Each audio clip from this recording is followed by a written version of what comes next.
প্রতিবারের ন্যায় এবারও বলবো এইটাই আমার বেস্ট স্পট। যখন সন্ধ্যাবেলা বিকেলবেলা আমরা অনেকবার এখানে এসে আমার বন্ধু বা বান্ধবীদের সঙ্গে যখন এসেছি 2-1 বার, তখন এসে বসছি। তো এইখান থেকে হাওড়া ব্রিজটা খুব সুন্দর দেখা যায়। এর মধ্যে কোনোটা একটা হয়তো বারফি মুভির যেই রণবীর কাপুরের সেই বিল্ডিংটা, ছোটো একটা ঘর, জানি না আমার ক্যামেরা আসবে কি আসবে না, নতুন একটা ক্যামেরা কিনলে হয়তো চলে আসতে পারে। তো এখান থেকে ভিউটা খুব দারুণ লাগে, অবভিয়াসলি লাগে, কারণ এখানে ফটো তোলা আছে অনেক, তো ভালো লাগলো। তো এখানে এতটাই রোদ্দুর, এখানে থাকা যাবে না বেশিক্ষণ, তার জন্য এই চলে যাচ্ছি। আর কিছু ছাওয়াটা যেই তারপর বোঝা যাবে।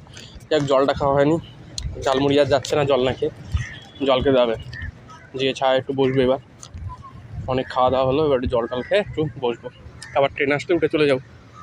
এটাই বাস্তব।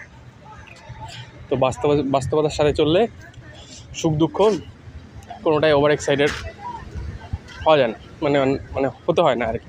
আর সেটাই লাইফের সবথেকে বড় গুরুত্ব। খুশিতে বেশি আনন্দ হওয়ার দরকার নেই। জানি না কেন ডায়লগটা বললাম, আসলে আমি আর কি স্ক্রিপ্টেড ব্লগার তো না, তাই এমনি যা মাথায় আসে তাই বলে দিলাম আর কি। কমপ্লিট করি, বেশি এক্সাইটমেন্টও দেখানো যাবে না, বেশি দুঃখ করা যাবে না। এটাই life, live for life, enjoy the flow, এটাই বলবো। তো জল খেয়ে আর কি বেরোবো।